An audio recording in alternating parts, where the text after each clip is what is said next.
Okay, and we should be live. Building more Yarok today. Trying something a little different in my life. We'll see if that helps, hurts, or has absolutely no effect whatsoever on the whole staring at the screen for like an hour or more is enough to make me just want to pass out. So we're gonna try that, and we're starting with Modern Horizons. Yep, still have no idea what's been going on. I'm trying a lower sugar, no caffeine setup basically to see if that has any effect on me one way or the other. Because normally, well, end of the work shift, I usually refill my soda cup, and yesterday I got like the zero sugar Minute Maid fruit punch instead, so no caffeine, no added sugar in that one. And I had water with lunch today instead of a can of soda, so we'll see if that has any effect on it. If that does, then I'm gonna need to figure out if it's caffeine or sugar related. But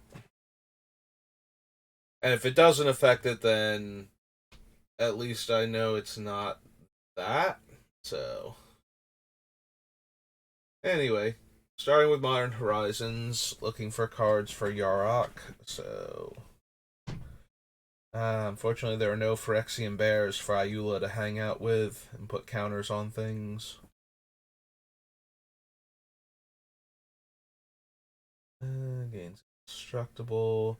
Yeah, it's true. We do have to take a glance at all the ninjas that can be bouncing our things back to our hand if retrigger comes into play abilities. And because they are creatures themselves coming into play, which can trigger things like the Painted Watcher and whatnot. So, see how that goes.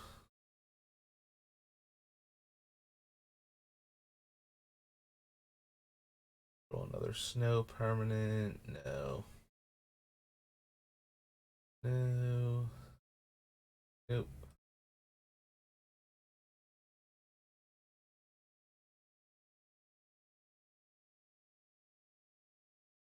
I mean, it is a one drop instead of a two drop, but I think we would use Invisible Stalker first if we were going to care about any of the unblockable creatures to try and put like the poison and toxic equipment on them.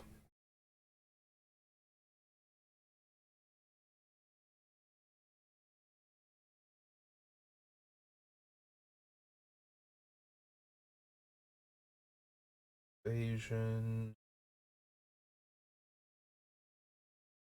Whenever a creature I control becomes blocked, I may return it to owner's hand.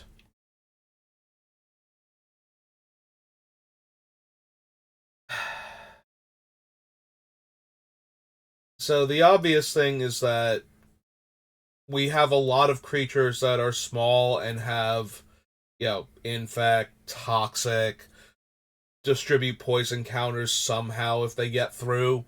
So our opponents are very incentivized to block our things to begin with. So it's the Tainted Watcher is the only one where it's a creature coming into it has like that's the one that's closest to creature fall proliferate. Um but if we have inexorable tide, then just recasting the creature, which they're usually cheap creatures on top of that, would also let us proliferate everybody to death faster. Yeah, okay. I'm down for considering it at least. So, Modern Horizons. Oops. Wait, what was MP? Oh, in Empires. Yep, okay. Turn. Cunning Evasion.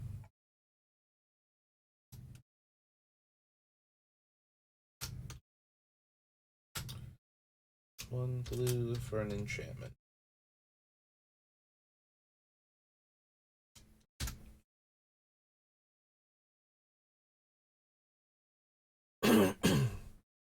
think we're running the Snowlands for Dead of Winter.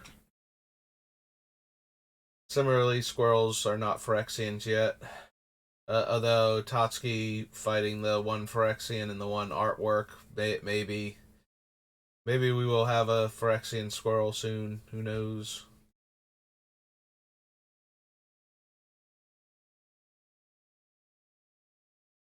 Silver, no. Echo, no. Bling, no. Instant or sorcery. Draw a card.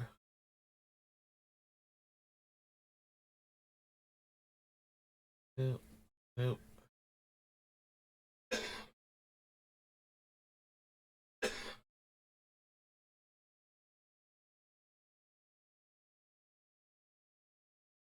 Hey.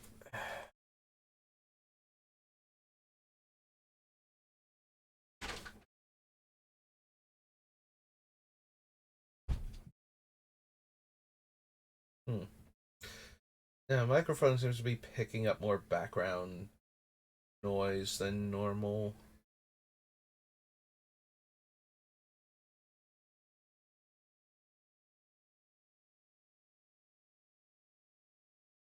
Yeah, just watching it, seeing if it moves around for various things that I can hear.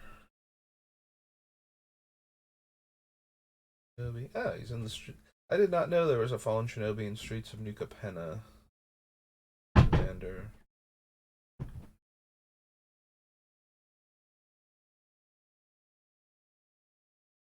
Counters on it, no.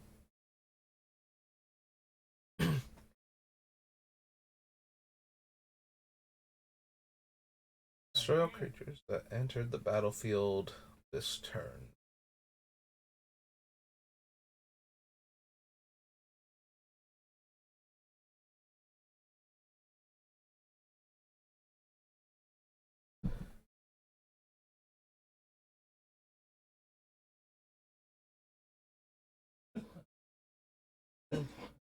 Yeah, it is picking up stuff that it normally doesn't. At least as far as I could tell, it wasn't. So that's kind of weird.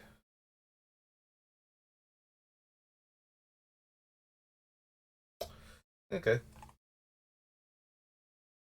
Throwing me off a little because normally I like glance over at when I know there's a lot of background noise going on just to see if it's reacting, but there shouldn't be anything else that I'm doing that's making any noise. So kind of throwing me a bit. Usually doesn't react to it. So I don't think we want the force of negation. Um, a lot of the stuff that we're going to need to counter is going to be more things on our turn for when people realize that they're the ones that are about to die from the poison and they want to stop us. So I think the other free counter spells are better in this case. Like, it's still not terrible. I am inclined towards Force of Vigor, though. I do like cards that can destroy multiple artifacts and enchantments for a single card in this format, so I'm always interested in that type of effect. At least want to consider Force of Vigor.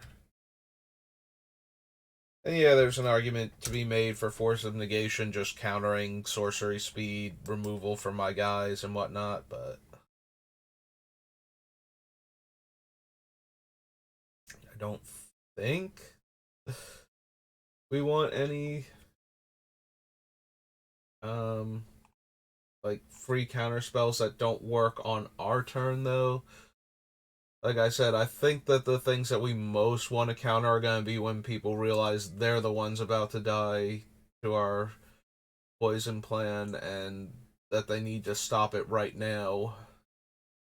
As opposed to the ones who are like, that's going to be an issue if it gets back around to you. We're going to take care of it beforehand.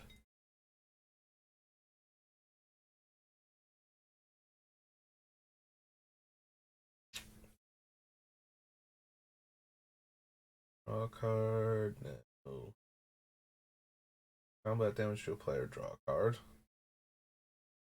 Much as I love those words in Magic, I don't think any of these are the thing for it, so.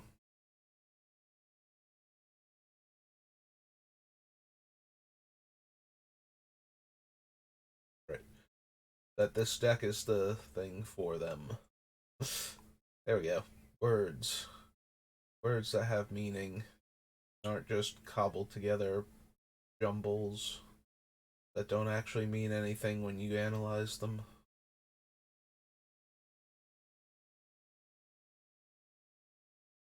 Um, so we get Nurturing Peatland, and I think the other one's Waterlogged Bog or something.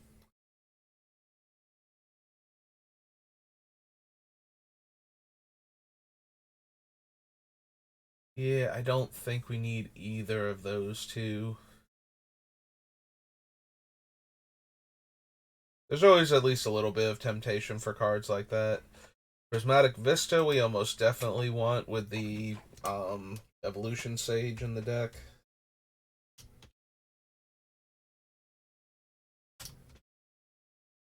Honestly, with Evolution Sage, there might be an argument to be made for Terramorphic and Evolving Wilds too.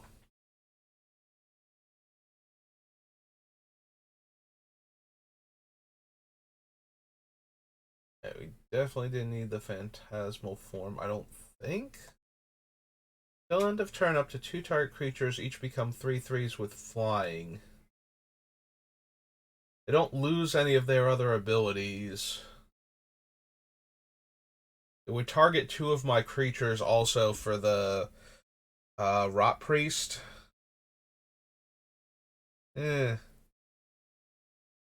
It seems okay, but I'd probably just rather have another blink or flicker effect for that, as opposed to a hey, my 2 guys are slightly more evasive now. Maybe they get through for damage and get poison counters on you.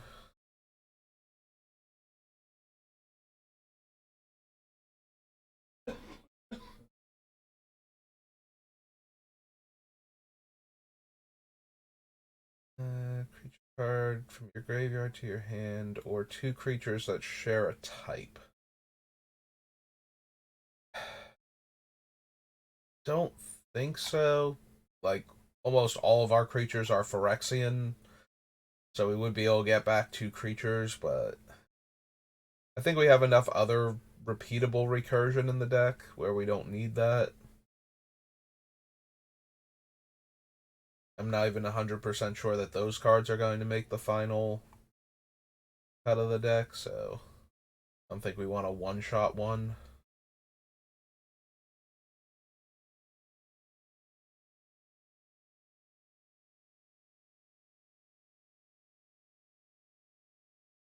Nope.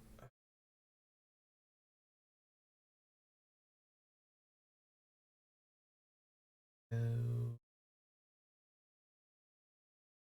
What's next?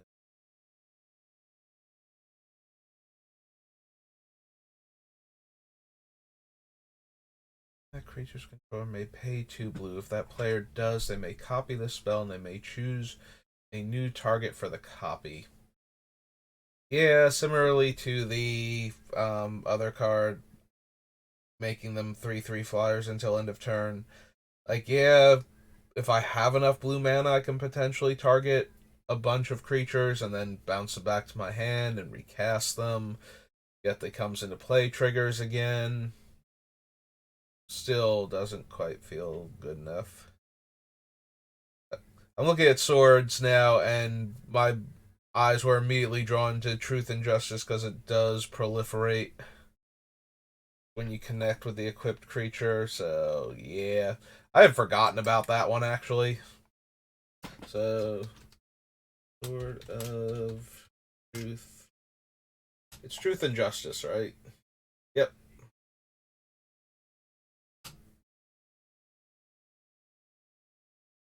Three. Perfect. Like all swords.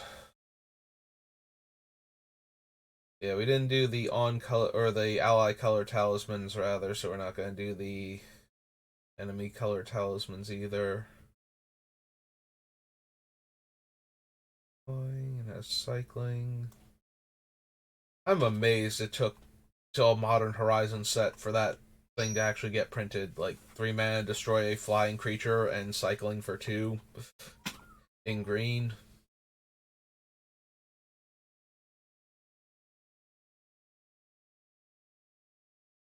Totem armor, ambusher.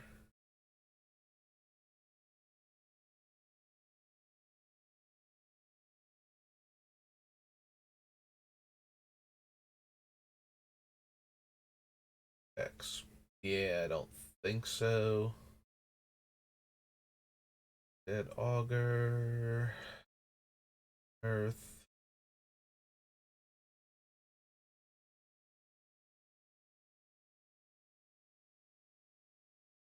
Nope. No. Waterlog Grove, not Waterlog Bog. Okay. Yep. Hey, I found a couple of interesting cards anyway.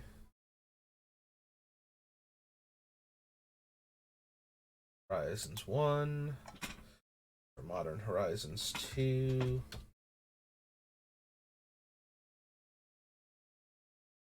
And Morning Tide.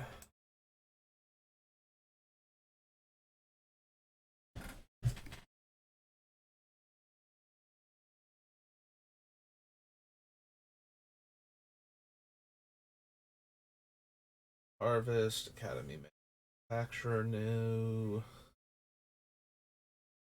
No. Tax alone, so no. Excuse me.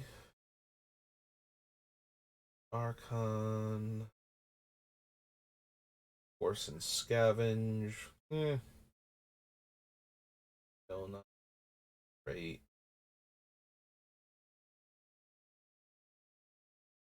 Scavenge only as a sorcery. Yeah, Scavengers only as a sorcery. The Reinforce can be done at instant speed, though.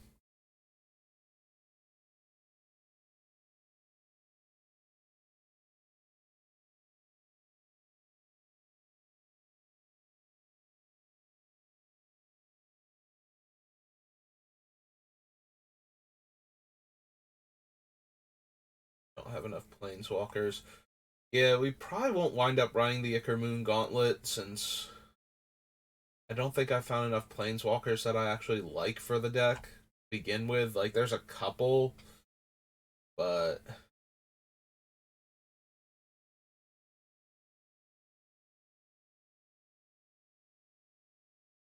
so unless we find more that I want to run, we're not going to have enough to make the Ichor Moon Gauntlet actually good.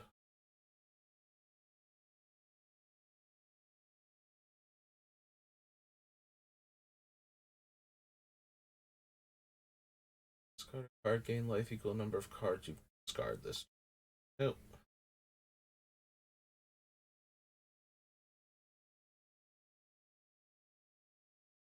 All abilities, beginning of the end step, sacrifice draw.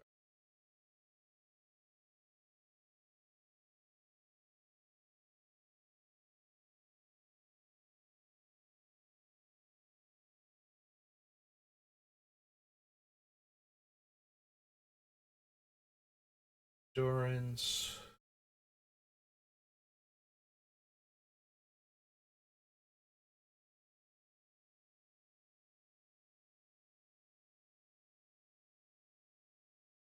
Strike. That's true. We have the demon. Like I was looking at Feast of Sanity. We have the demon from a Monket in the deck, and or on the list rather, and we don't really have any other good cycling or like self discard for benefit cards.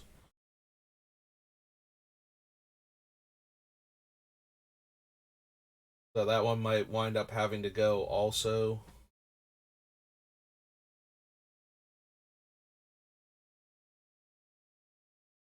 Yeah. The 1/1 insect in addition to its other types. Create a 1/1 black and green insect token, mill a card. An insect was milled this way, put a loyalty counter on grist, and repeat the process. When you do, destroy target creature or planeswalker. Lose life equal number of creature cards in your graveyard. Yep, nothing that we actually care about.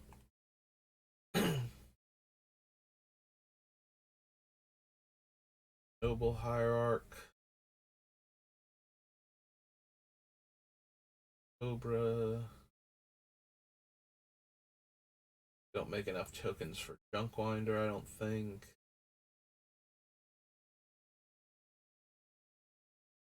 First strike, trample, indestructible, haste, deals combat damage to a creature, exile that creature.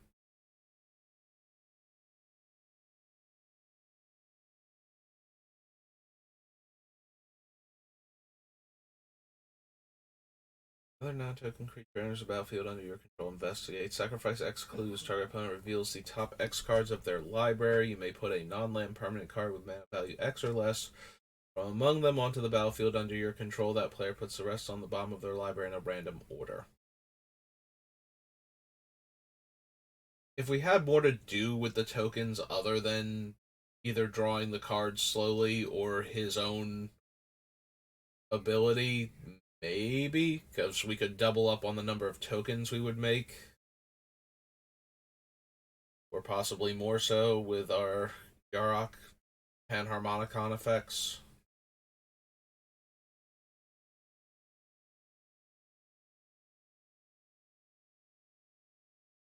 Or pay one life. Nope.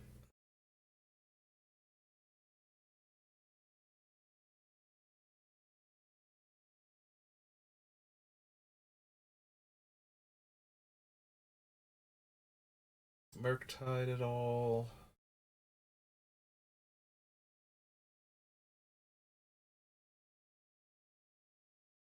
Yep, keep try one. Whenever you start a card, each opponent mills.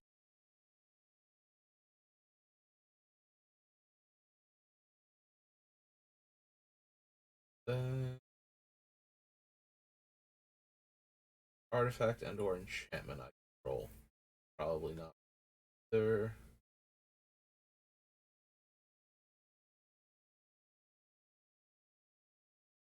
Assist.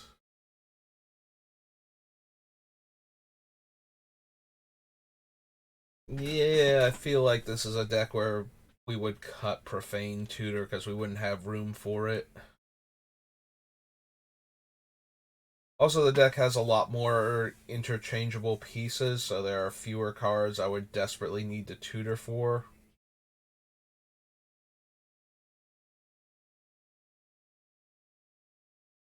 Enchantments I control, probably not. Scuttle Tide for anything. Shardless Agent.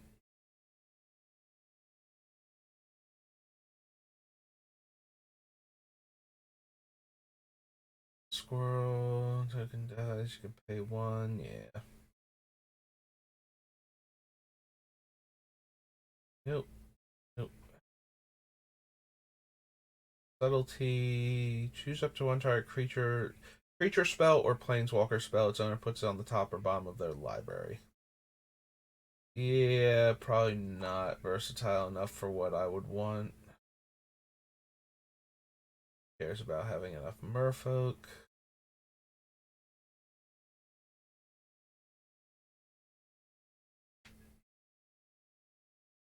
Hearth and Home blinks a creature and gets us a land from our deck. Yeah, I kind of feel like we need to consider that one also.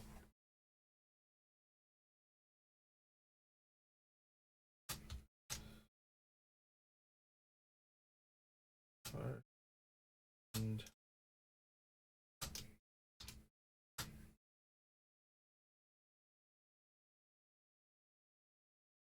also, these swords are not terrible with our infect creatures specifically, making them not only hard to be blocked, but also increasing the amount of poison counters they give out naturally with the extra 2 power.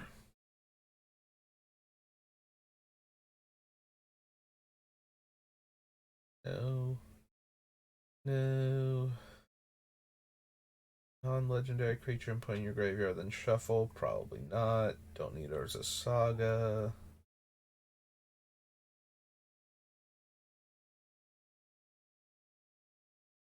Nope.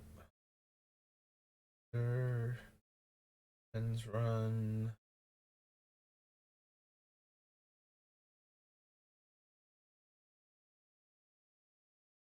Nope. So a thought has occurred to me, so we're gonna duplicate tab here real quick. Because I've been going pretty long while doing this, because I haven't been able to make as much progress as I was like.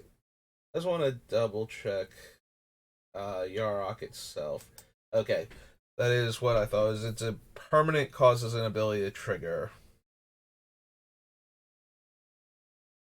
That's why I couldn't remember. There was suddenly a moment where I'm like, Yarok is like all permanents, right? It's not just creatures or creatures in land or creatures in artifacts, something silly like that.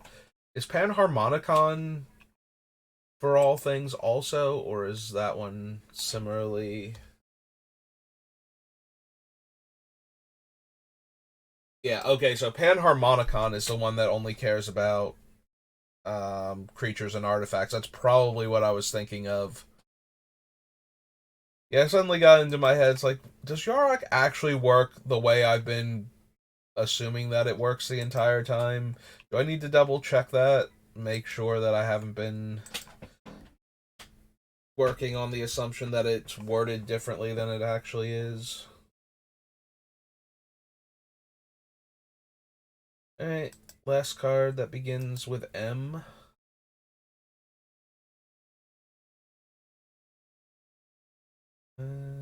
Morning Tide. Ambassador Oak.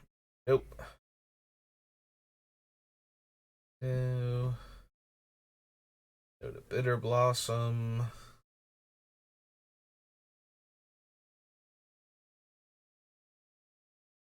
Go to the Healing Colossus.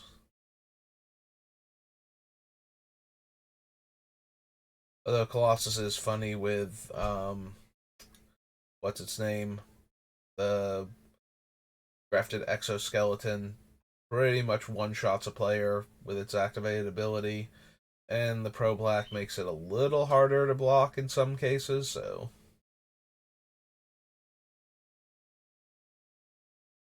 you put one of those cards on top and the rest on the bottom.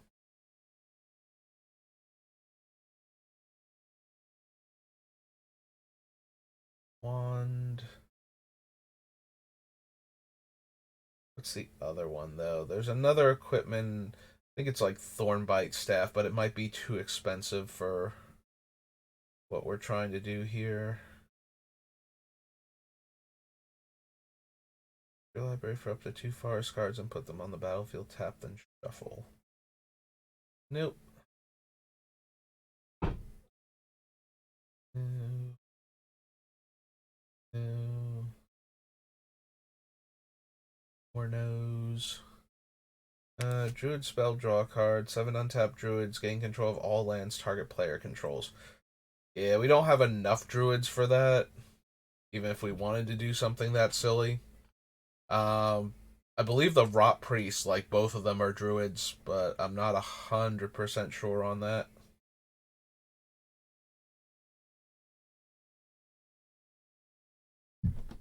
Horn Song, Changeling, no, Mutavault.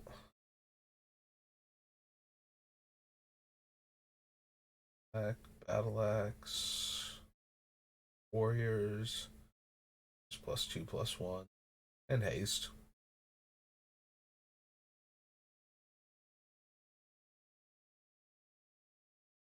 Warden.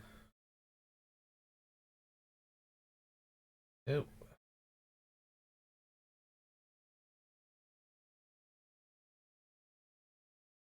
Max game on life for each elf. Yeah. Nope. Could not remember what Riss did. Forgot he was like super elf centric. Exile an assassin card from your graveyard. Destroy target creature.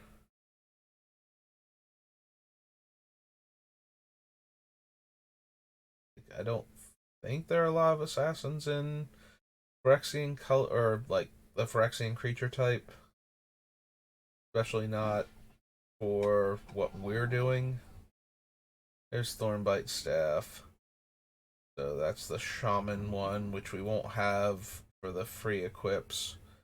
2 tap, deal 1 damage to any target, and whenever a creature dies, untap this creature.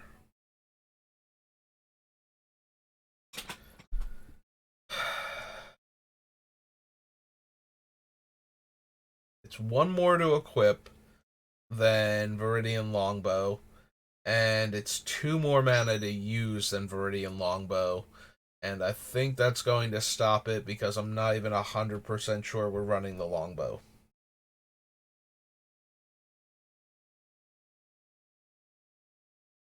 Yeah, if it were just more expensive to equip and had the tap activated ability, like if it was like 5 to equip but like no mana to activate, if it was, or even 1 mana to activate at that point, I might be more interested in it. Yeah, making it no mana to activate makes it Goblin Sharpshooter, which was a fairly potent creature during Onslaught block, so they probably wouldn't have wanted to risk that happening. And with the innate way to get it to attach for free, like it doesn't work for us, but it would have worked for other decks. Maybe that's not the best idea. Grove, Horn Weirding, Air Patrol, Wolf Skull Shaman. Nope. Okay.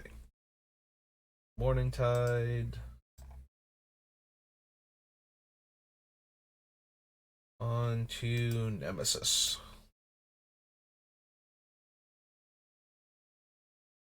Any random poison creatures here that I've forgotten existed? Player sacrifices a permanent unless they pay 1. Nope.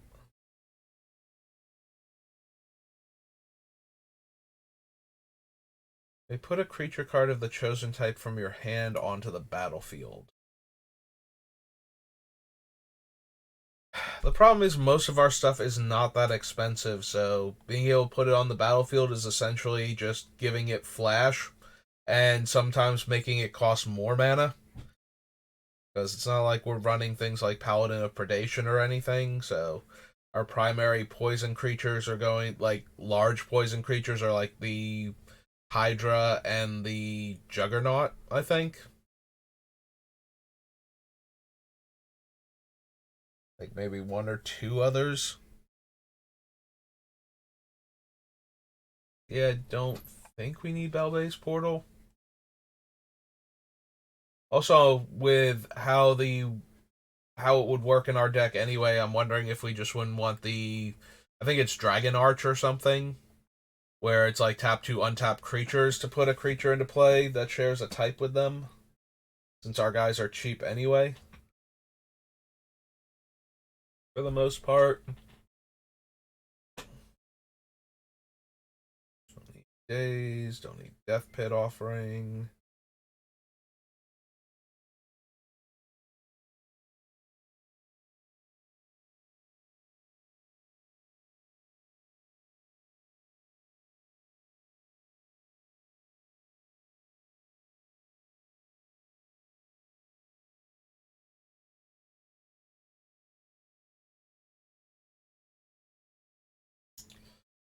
And no to all of these.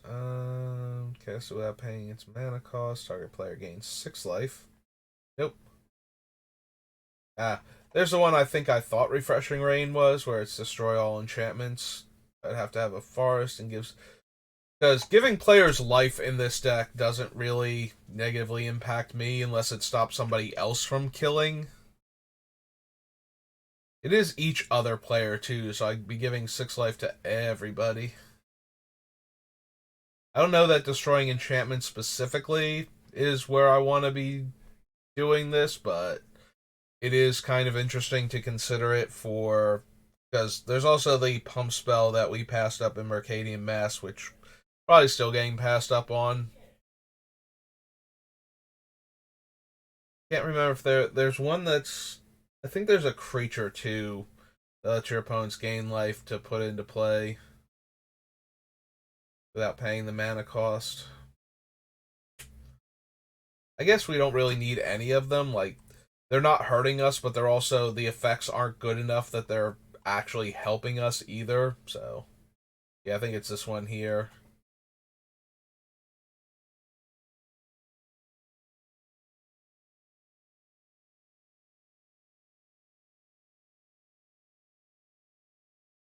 The wire new.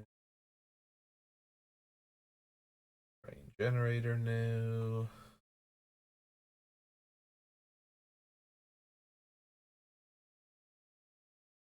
That's true. I glossed over the fading creatures from this set. So this one can destroy an artifact and only an artifact. That's kind of disappointing. If it could destroy an artifact or enchantment, proliferating it might have been a thing. Is there anything else I passed over? Tangle wire is probably not where we want to be.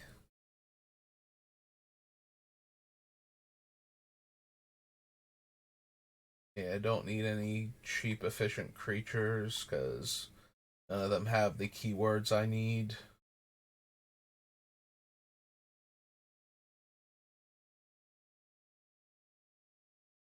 Yeah, we're not running the burst. We're probably not running Parallax Tide or the other one either. Nexus.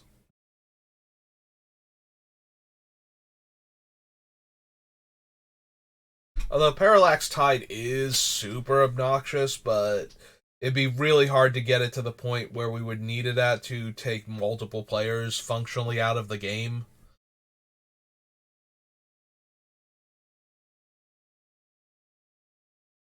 And then it only takes one person destroying Parallax Tide to get all of their stuff back, so. Yeah. Like, they're both interesting because they start off with 5 counters, so you can just take whatever you want from them until it's got 1 counter left, and then you just need to be able to proliferate it before the trigger removes the last counter, and then they stay gone forever, and then it's just a matter of finding the second proliferate effect. That being said, I don't think we want to waste time. I don't think there's enough room in the deck to be bothered with the enchantment itself is the issue. I don't think there were anything. Yeah, we don't want Blasted Arrow and we don't care about Cloud Skate. Like,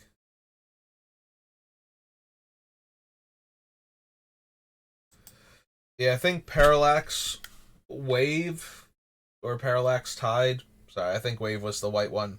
Um, yeah, so Parallax Tide is the only one we can run because the Saproling Burst making creature tokens doesn't do much for us since they won't have any of the keywords we need. And the black one being able to take cards in hand is fine, except we can't take the cards from their hand during anybody else's turn, so we can't take the cards away as they get them, potentially. So. Also, it's a lot of effort to keep the thing high enough on counters that we can actually keep eating enough land from enough different people that it's going to matter. And using it to take one specific person out of the game, I mean, depending on your play group, that might be fine, but as a general rule, I don't like to point at one person go, no, you specifically may not play this game of Magic.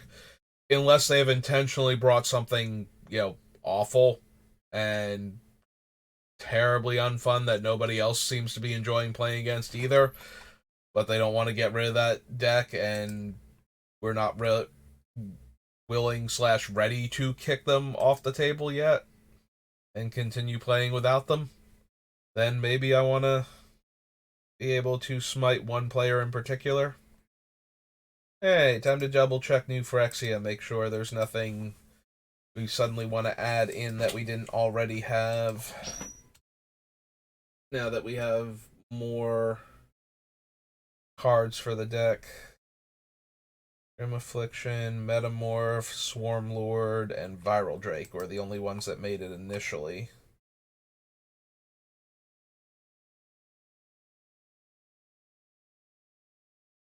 Shatter Skull, Birthing Pod, Blind Zealot doesn't have Toxic or Corrupt or Infect. Infect is the word I'm looking for.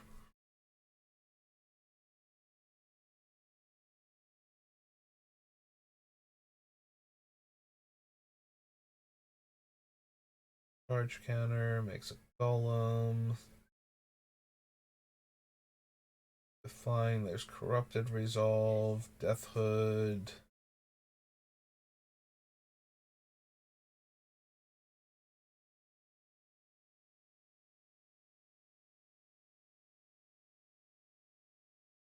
Okay, 3/3 beast token for each creature put into your graveyard from the battlefield this turn.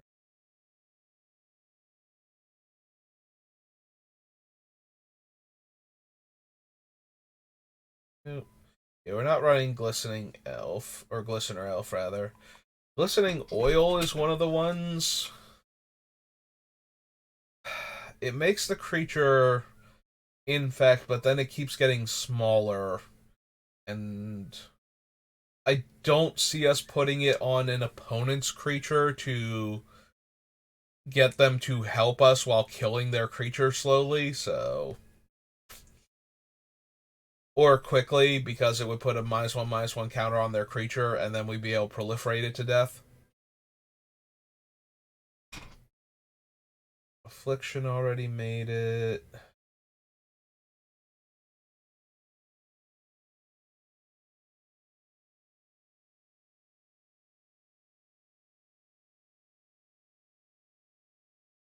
All of these.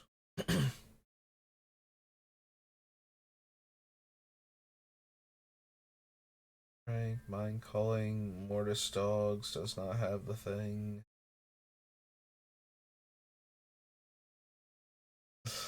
Oh, Mycosynth Fiend, if only you actually had, Toxic, Infect, any way to give poison counters. Even if you just gave a poison counter when you dealt combat damage or something. Or proliferated or anything at all. Of this giant creature that can only win through normal combat damage. Yeah, 5 mana 3/3 that can gain infect for black or 2 life. Probably not making it. Metamorph, Swarm Lord. Trying Pith Driller. All of these.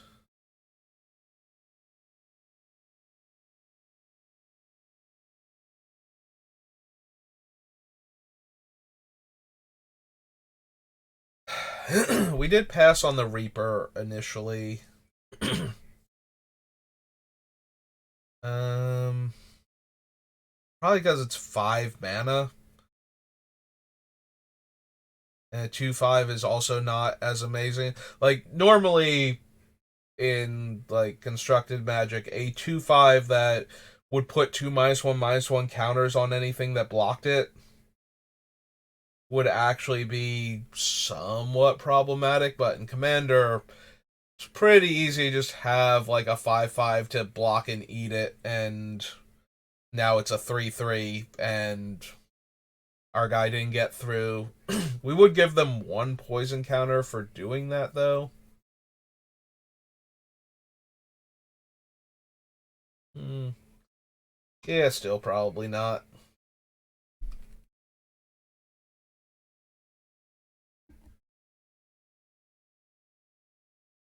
Exchange life totals. Yeah, this was one of the ones where it's like, it's almost there. It's just a little too small as a 3/4 for 6.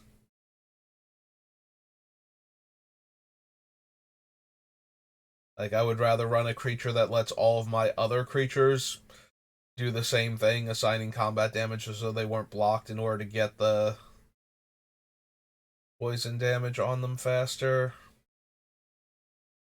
Yeah, Toxic Nim also not where I want to be at. Don't think we want Triumph. And a 3 mana. Yeah, I would rather run the 2 mana 3/1 with Toxic 2 than a 3 mana 3/1 that gains infect once the opponent is already poisoned.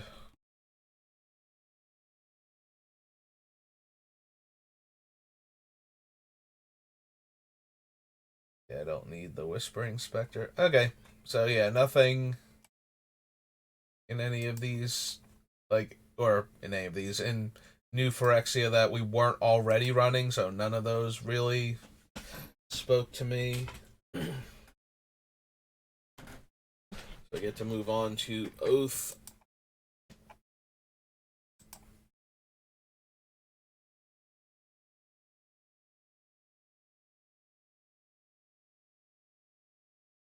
Yeah, it's okay, you can search for it, that's why I clicked on it.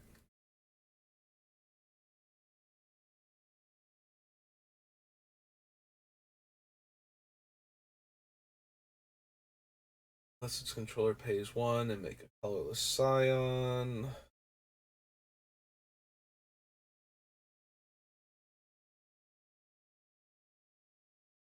Yep. Yeah, we're gonna have a hard time finding stuff in this set because it's another Eldrazi one, so a lot of them are cast triggers.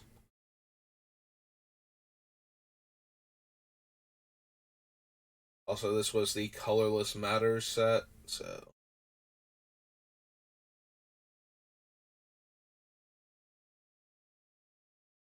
Excuse me. Turn all non-land permanents to owner's hand if the spell surge cost was paid. Make an 8/8 blue octopus.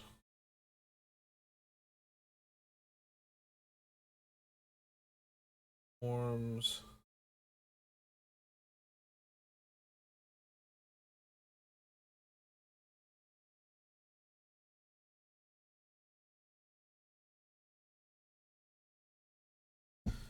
These guys.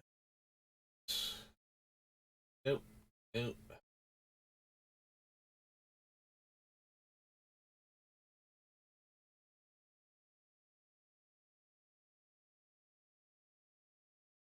Yeah, unsurprisingly, I'm not seeing anything. Loses all abilities and becomes a 3/3 elephant. No, I need to keep infect or toxic. What one of those abilities has to stay with it.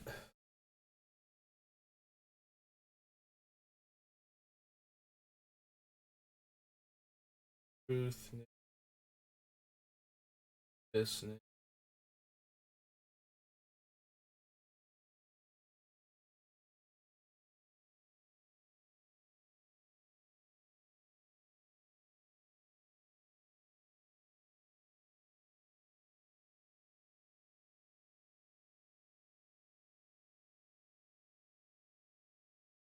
Bother with Mind Melter. +1, create a 0/1 green plant token. -2, put a 1/1 counter on each creature I control. Gain X, draw X, where X is the number of lands I have.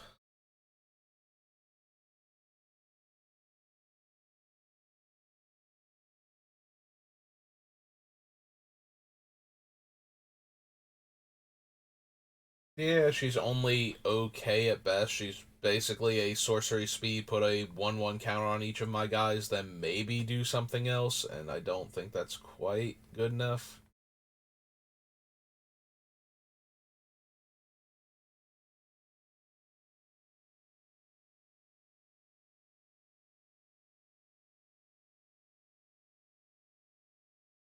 Silent Summoner, CA Wreckage, no. No. Void, can't be blocked this turn and draw a card. Yeah, I think there's one with Rebound or Flashback that makes the creature unblockable that we probably want more. Just so that way I can get more targets with the Rot Priest while making things unblockable.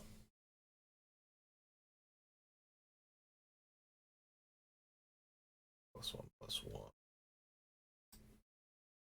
I don't know why my brain didn't register that the word prowess preceded the little bracketed text there.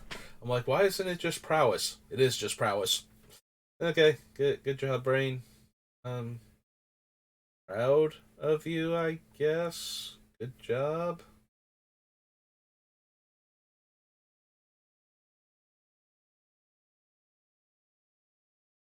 Nope. Avoid flash, enters the battlefield, another target creature you control gains hexproof.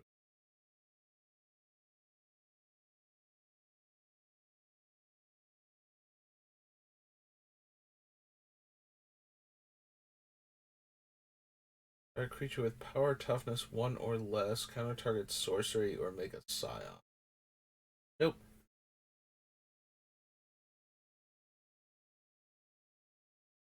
Yep. Did not think so, but had to check. That was Oath.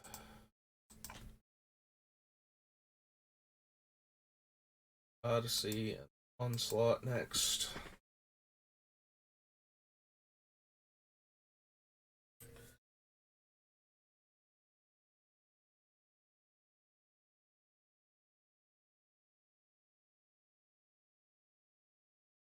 And I think so.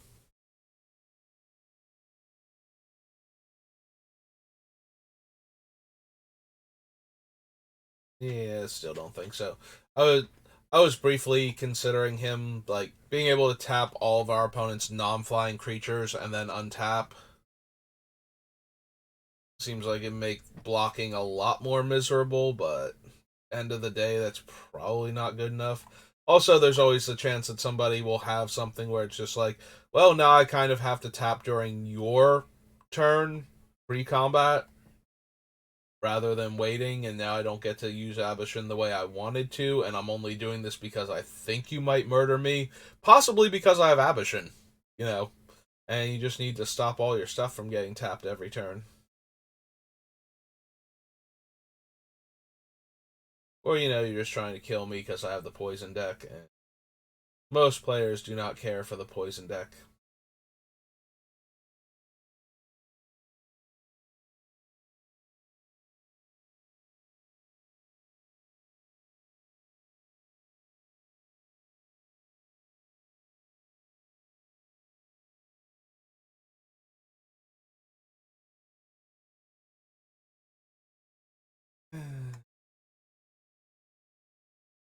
Oh, so much for my hope that changing up my diet a little bit might give me more endurance, because it feels different, though. But I still feel like my eyes are still killing me while trying to read all these cards. But if anything, I feel a bit lightheaded now instead of the I'm going to fall asleep. So that's interesting. I don't know what that means, but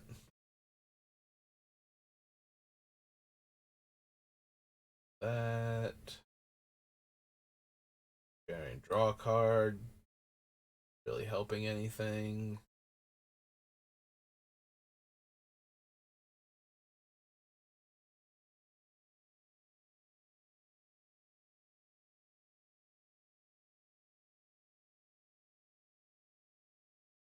Draw a card from your hand. Yeah. And get a card that shares a type with it.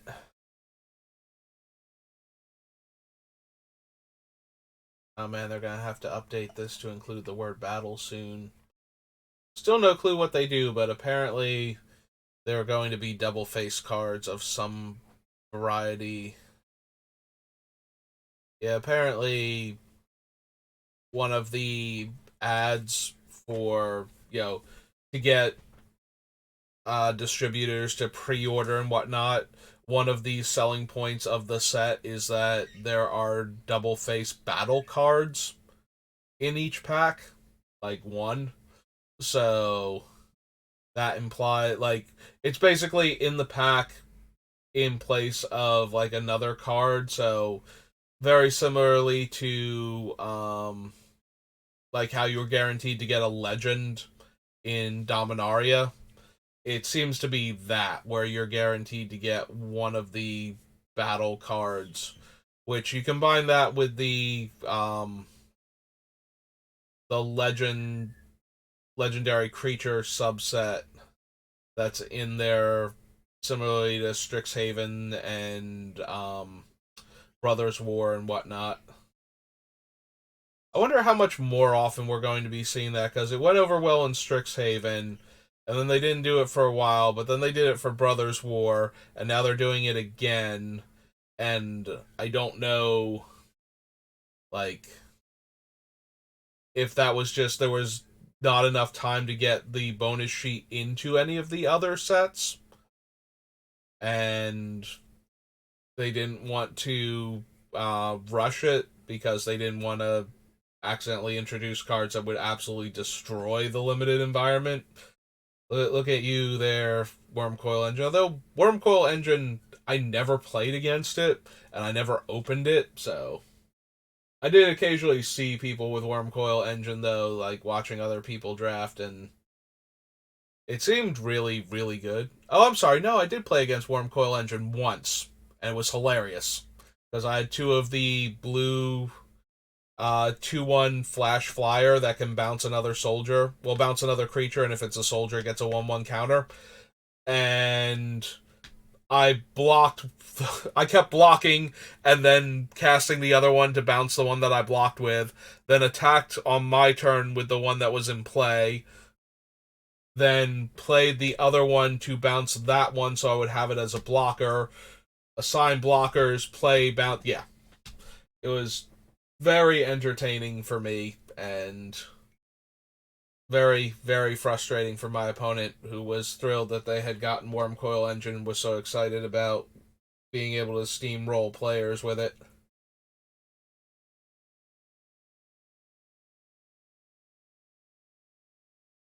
I think they did misplay like super late in the game where they finally would have been able to kill one of the 2/1s, but they were so frustrated by the whole sequence that they missed killing.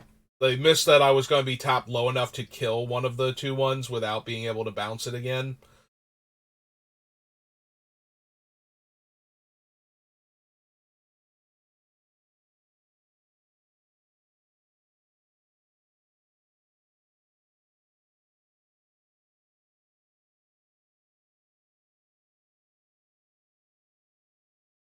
That's right. That was the only time I actually played against Wormcoil Engine, I believe. Certainly the most memorable game I've had actually in a while. That one and the draft that I did with the Dominaria remastered before I knew what the archetypes were, and I just wound up drafting a white red deck with some cycling matters cards because I had gotten an early the red one that used to be in the Astral Slide deck. I'm blanking super hard on the name. Anyway, Lightning Rift. Um, so I drafted around that, and if you look at some of the things you can do in that set, my deck looks terrible, but nobody else seemed to really know what they were supposed to be drafting either, other than like trying to grab some cards with some synergy and put them together in the right color combination and just play that. So I ran into a bunch of people that had wild dogs in their deck, and they kept playing them like multiple players I had go turn one wild dogs, and I spark sprayed them, which is a 1 mana deal 1 damage spell that can also be cycled for 1 red mana. So, perfect with the Lightning Rift. It's so much fun. I did not realize my favorite archetype in the deck was playing against green decks with my red white deck as an archetype. Like all of that in quotes, and that's my archetype.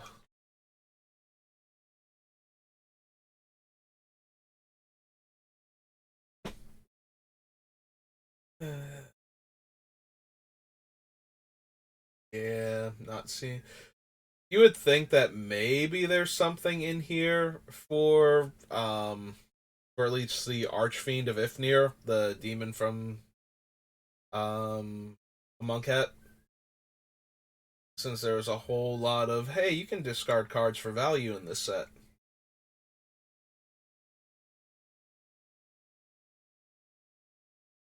But I'm not seeing anything.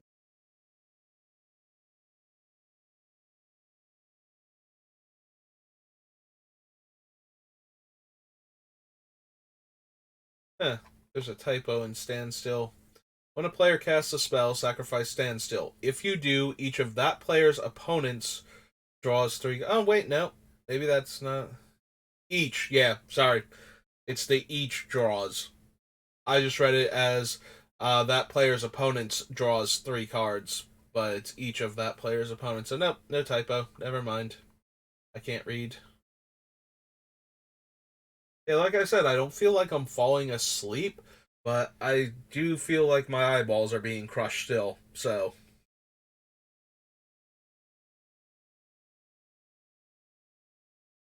I'm less tired, but still. I don't know. I have no idea. I need to get health insurance so I can go to a doctor, probably get some blood work done, some other test run, see what's actually wrong with me, if anything. Make sure I'm not suffering from anything that I don't know that I have, and therefore can't do anything about.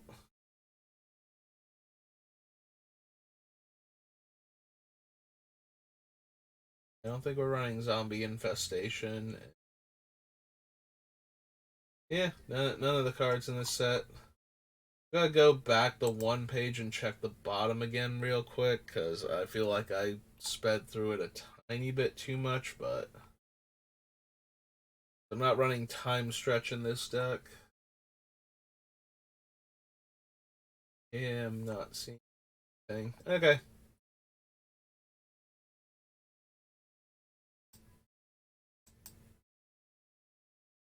So that was Odyssey. At least with Onslaught, we're gonna get the fetch lands, so that won't feel like a total waste.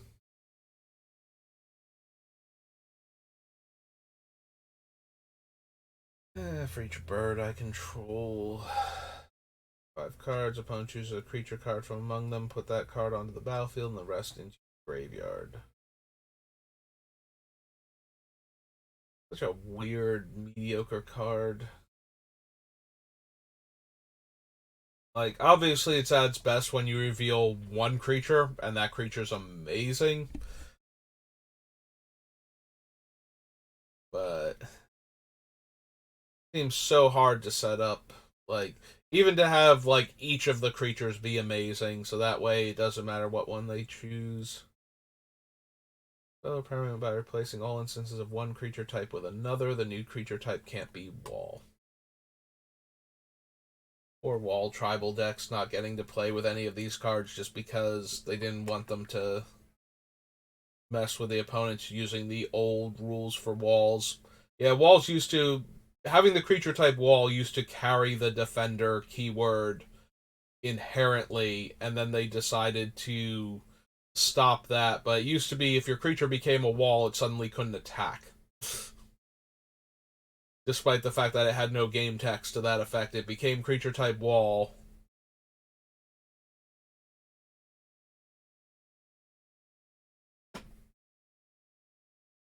Also, legend used to be a creature type too, so you'll see that on occasion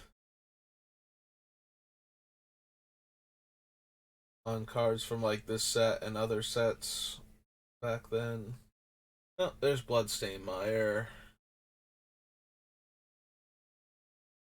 I'm actually looking at Bloodline Shaman right now.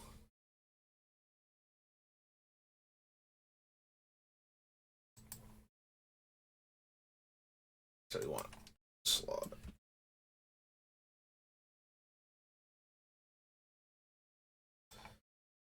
Bloodstain Mire it is.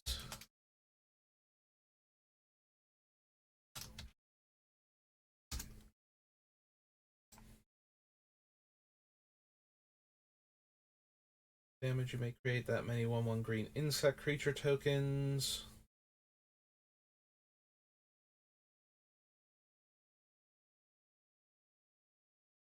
On target non-land permanent to its owner's hand, and that permanent's controller may sacrifice a land.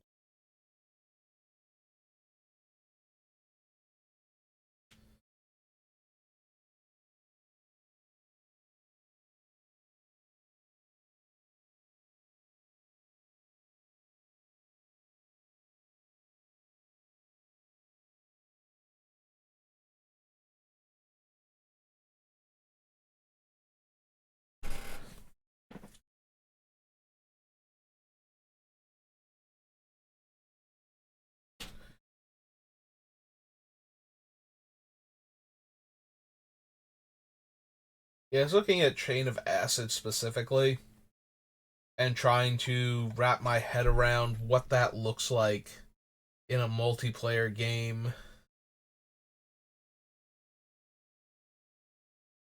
Because there's no additional cost to copy it the way there is with like Chain of Vapor.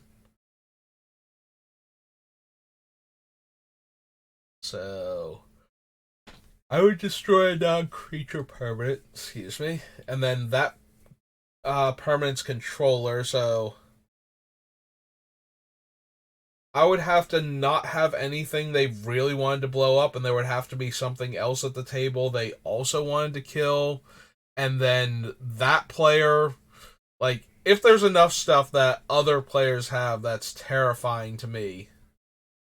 But the problem is that if you have things that you don't want to get blown up, like, let's say we blow up your best artifact or enchantment or something, are you really going to want to copy it if you had a bunch of other scary artifacts and enchantments in play that you could also lose if it keeps getting chained back at you?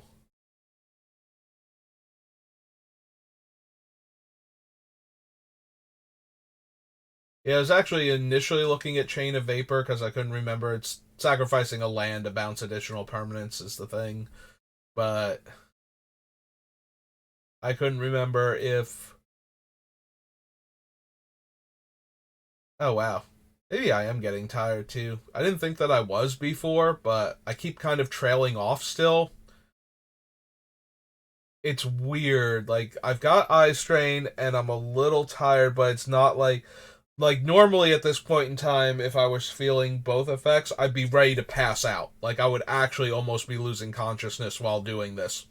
Um Now I'm still trailing off with my thoughts though and failing to form proper sentences, so that's kind of frustrating. So anyway, I was thinking of the Chain of Vapors for the Rot Priest, and I couldn't remember what the conditions were to bounce multiple things. And apparently it's sacrificing land, which is not something I'm super interested in doing. The Chain of Smog, I vaguely remember what it does just because of when the Professor Onyx version of Lily came out. It's like you cast her, and if she doesn't die in response to Chain of Smog, you just win the game. Because you keep targeting yourself, and then you have no hand, but you also get to keep copying the spell over and over again. So you kind of don't need any more cards if your opponent is going to lose infinity life, 2 life at a time until they're dead, or until they reveal that they did actually have a counter spell and probably should have been doing that before now. Although maybe they were waiting for you to discard your hand first and then, take like 8 points of damage from Lily and then be like, okay, that's good enough. We'll counter it now. I'll lose 8 life and you discard your hand.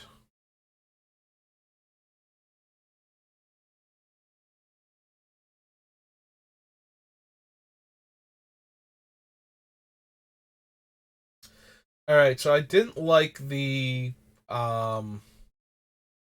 intimidation tactics or whatever it was from Mercadian Mass. Most of our creatures are Phyrexian, though, especially the ones that I want to be able to get through. It is fear, so it is specifically non-black, non-artifact creatures. I think the other one was too. I don't think Any of them gave Intimidate instead, because Intimidate didn't show up until I want to say Time Spiral. Yeah, I think Intimidate was Time Spiral because I think they had the red Intimidate creatures, or maybe it was after that where they had creatures that functionally had Intimidate in red, but they were written out because they hadn't keyworded it yet. So those ones can't even be like keyworded to Intimidate because now they specifically say can't be blocked by things other than red or artifact creatures, regardless of what color the creature itself happens to be.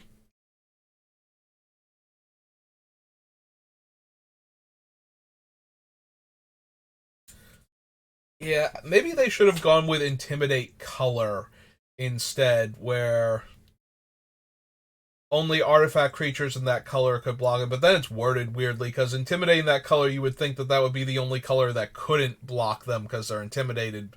Again, intimidate black. But it's like, no, only black creatures can block. So yeah, that's kind of counterintuitive. They need a different word.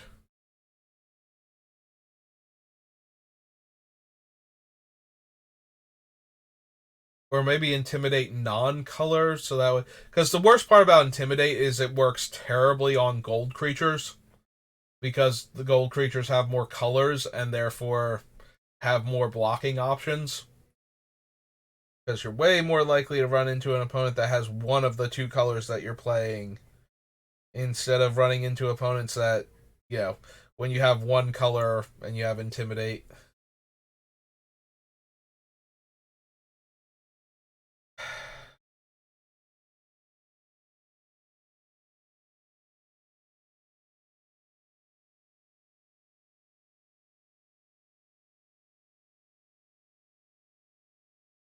Do I want Cover of Darkness? Again, most of our creatures that I need to have get through for damage are going to be Phyrexians anyway. So it's pretty easy to pick Phyrexian just as the default creature type for this thing. And then make all of our creatures difficult to block.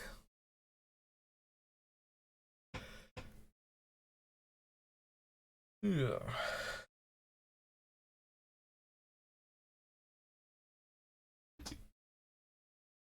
Hey, I guess we can add it to the list. I'm going to guess that I won't have room for it, is the thing, which is why I'm spending way too much time debating whether or not I wanted to add it to the list in the first place. Because it's probably going to wind up getting cut because. Oh, here it is. It's Cryptic Gateway. Dragon Arch must be the one that puts dragons specifically into play then.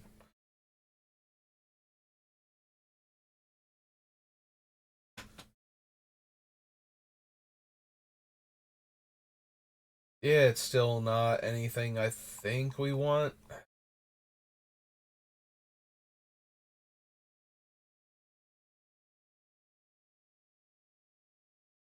Definitely don't want Deathmatch. Our things are way too tiny.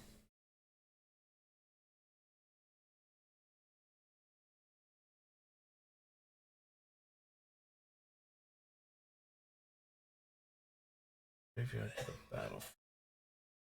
Yeah, I don't think we need him. Keeper is nothing for our deck. Riders, Elvish Guidance. Elf on the battlefield.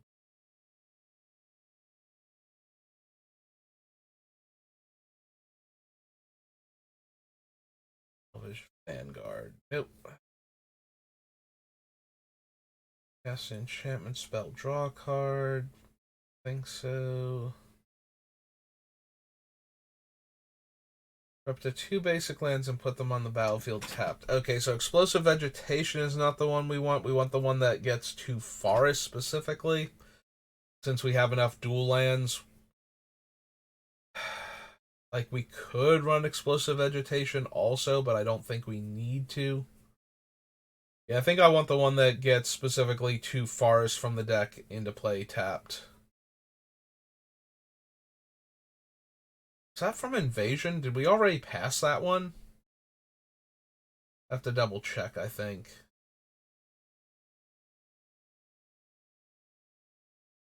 But yeah, I think we want the ones that specifically get forests instead of basic lands, so that way we can get the dual lands. Although the upside to vegetation is it works against Back to Basics and Blood Moon and Magus of the Moon.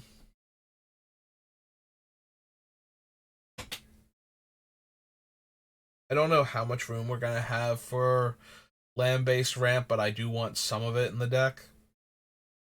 Mostly Blinking Sad Robot in and out.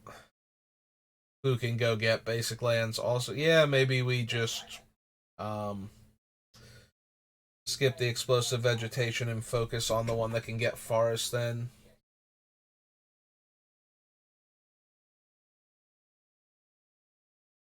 No, no. Future Sight. I think no to Future Sight, right? We do have an above average number of smaller creatures, so like lower casting costs for Commander, but not a ton of them. Like we still have a bunch of like 4 and 5 drop infect and toxic creatures, so there's a lot of encouragement for us to tap out. Return. Yeah, wow. I just kind of. Where did that. Like. Small creatures tapping out. Yeah, my brain started wandering again in like mid sentence, and I'm just like, okay, where am I going with this? We were talking about Future Sight before. But why do I care if we're being encouraged to tap out? Also, how are we being encouraged to tap out? Exactly. Holy God, I am. It does feel different, but I'm getting the same result. I think maybe I had a headache on top of this before or something, and it's just that I was so tired and starting to nod off mid sentence, and my eyes were so sore that it's just like, no, it's just that my eyes are sore. But wow, I am still like spacing out. All right, I think we're gonna get to the end of Onslaught, and then I'm going to stop for a bit. Maybe I'll come back and work on this some more in like an hour or two, or maybe I'll just start drafting. Because I seem to be able to stay focused more drafting. It is reading the cards that does it to me, I think. And I don't know why. Like, I don't know if. Because this is the same setup I was using, and it never hit me this hard before. Um, I do know that I have a lot of like pressure in like the sinus region of my head, like not just in the bridge of my nose between the eyes, but also in my ears a bit. So I wonder if and a lot of it's allergy related. So I wonder if my allergies have been acting up, if it's like prime allergy, because wintertime is prime allergy season for me. Mostly allergic to evergreens and whatnot, so usually I have like more exposure to it in the wintertime than any other time. But I am just not able to stay properly focused, and it's such a weird thing too. Like I just kind of trail off and start speaking gibberish. I'm impressed that that was a complete sentence the last time, but the fact that the sentence I said had absolutely nothing to do with what I was talking about and how did I even form that sentence there is kind of throwing me. It's just like, why do I want to tap out with this deck every turn? Like, I think the low curve concept and the toxic and infect had my brain wandering off to uh, all will be one limited, where you do kind of want to spend all of your mana every single turn. I think that's where that came from. The more I think about it, it's something along those lines, but that still had nothing to do with anything that we were looking at. All right, so stopping here for a moment for Kamal. So I'm considering Kamal because he has the ability to overrun for 5 mana just by being in play, which is good in that it gives us a way to buff all of our creatures. So the infect deal more infect damage. The toxic creatures have trample now and are bigger, so they're more likely to get their toxic damage onto the opponent also. Um, that being said, he's an on-board trick, but it's also threat of activation too. Like, it forces people to dramatically overblock our tiny creatures just to avoid having them trample over for infect and toxic. And also buffing up the infect creatures if they're going to get blocked means we get to actually like cripple the blocking creatures, so that way maybe our toxic guys can get through later on, or our other infect creatures can get through later on. So I guess we can add him to the list. Kamahl. I always forget how to spell his name. List of Crosa. 2 S's or 1 S for Crosa? 1 S for Crosa. Okay. Yeah, I hit the second S and I'm like, that doesn't seem right. Is 4 green. He's a human druid.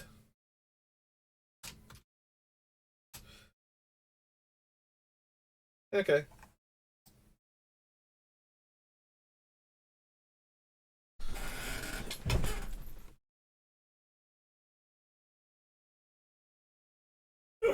Do we want Krosan Tusker? Just puts the land into our hand, not into play. But he is another card that I can discard for the other thing, for the Archfiend. I don't think so.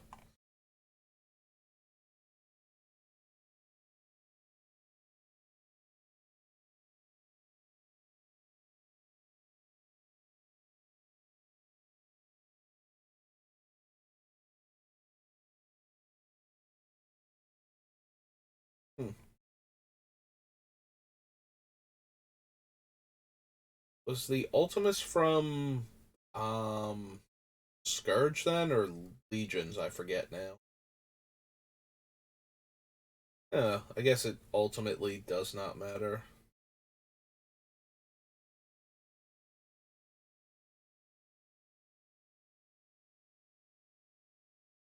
This form wall has Defender as long as it's a wall.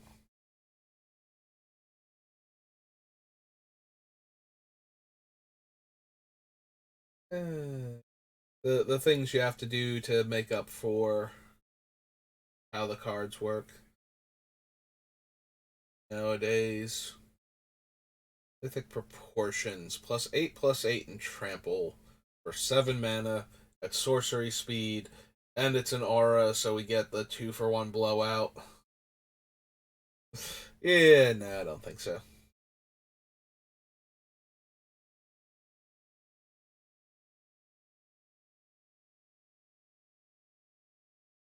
We already have Palace Siege, and I think one other thing that buys back our dead creatures over time. Do I want Oversold Cemetery?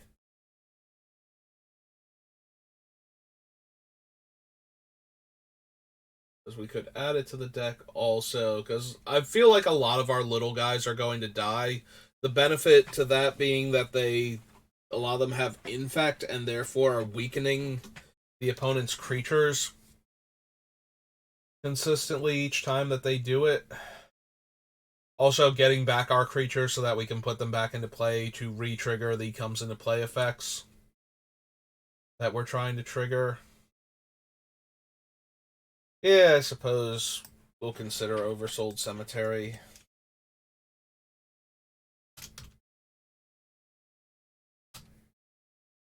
Hey, I remembered how to spell cemetery right.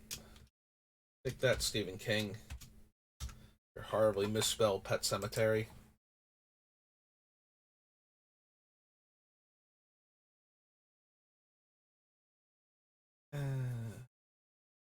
Alright. the delta. I was looking at peer pressure, but the problem is that most players won't have any Phyrexian creatures in their deck, and the trick with oops, I meant to put the land thing in front of that. The trick with peer pressure is that you want to run one of the cards that turns everything into every other like all creatures become the same type, like standardize, but then it doesn't matter if you have more creatures of that type naturally. You just need to have more creatures than any other player, and then standardize plus peer pressure just lets you gain control of all creatures.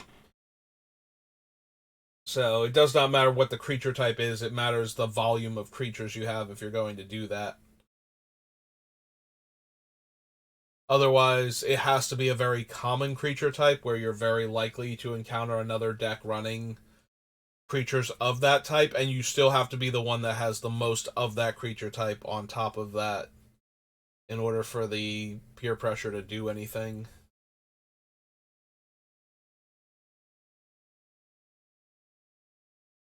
Prancer or the Chronologist.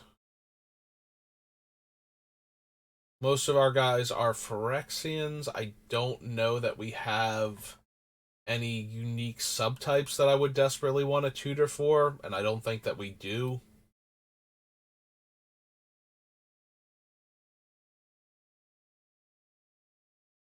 Nope.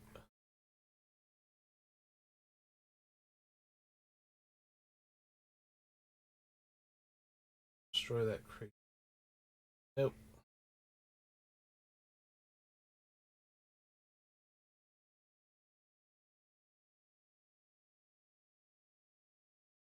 Uh,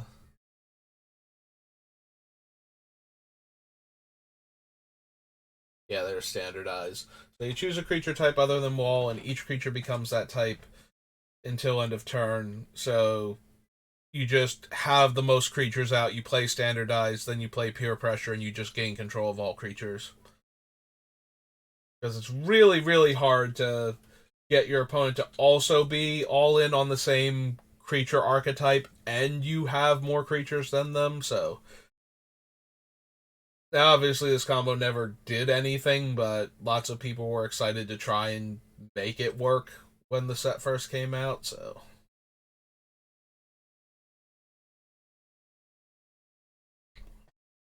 Yeah, I don't think we want Steely Resolve. We want to be able to target our stuff. That way the Rot Priest does things and wins games.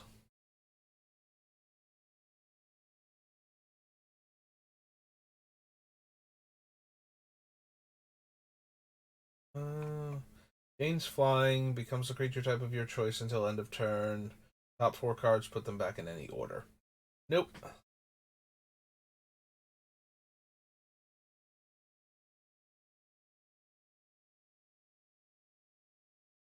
Ugh. I'm actually really surprised Unholy Grotto has never been reprinted.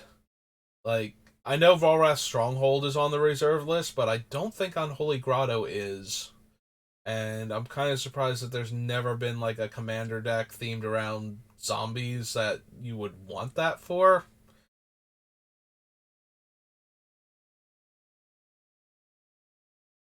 1/1 insect, +1/+1 and trample, regenerate target beast. Nope. Oh, Voice of the Woods is elves based. For some reason, I thought that thing was. Is there another druid with a similar thing then? Maybe there's a druid that makes one of your lands a creature if you tap like some number of untapped druids. Because we had the one from Morningtide that steals all the opponent's stuff, or all their stuff, all of their lands. But the Voice of the Woods was the other thing I was thinking of that makes a giant creature token.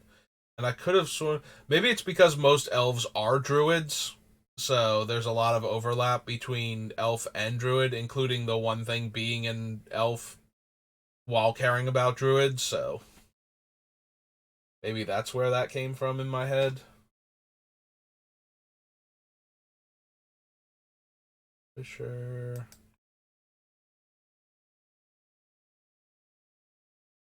Yep, we got Windswept Heath. Let's see here. Polluted Delta, Windswept Heath. And then, yeah, the other ones are all going to be. Well, we need Wooded Foothills, and then the other ones will all be um, Zendikar.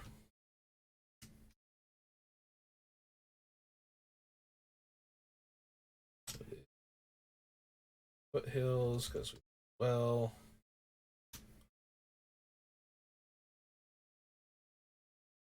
Running Wheel and Deal.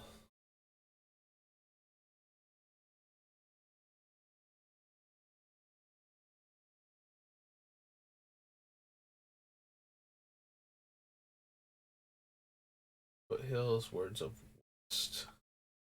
Discards a card instead. Make a 2/2 bear instead. Turns a permanent they control to owner's hand instead. Alright. So, yeah, my Grandmaster plan. My eyes hurt a bit less, but other than that, like, I'm still exhausted. Like, I'm a little better. I'm a little more coherent. Like, I don't feel like I'm going to just nod off in the middle of the stream and just lose consciousness entirely. But my brain keeps wandering, so that's not super helpful. Also, I kind of got focused on reading, so there's a whole lot of downtime where I'm either just vaguely grunting or it's probably dead silence because the microphone does not pick up like the lower noises that I make. You know, the kind of but even lower than that, like that come from my throat. Yeah, see, that's not triggering it at all. So, alright, so we'll stop here on Onslaught, and like I said, I might come back to it. I might just switch over to drafting, because I feel like I'm not making as much progress as I would like to. Like, this would normally be the thing where I would do like a 4 hour stream, and I could probably keep pushing myself to do that too. Like, again, the eye strain is less, so it's not like I can't keep staring at the screen, but that whole the wanting to tap out every turn, like, why exactly, in what universe did that make sense to me? And like I said, I think somewhere my brain just wandered over to limited and wanting to be aggressive in the format and make sure you use your mana efficiently, but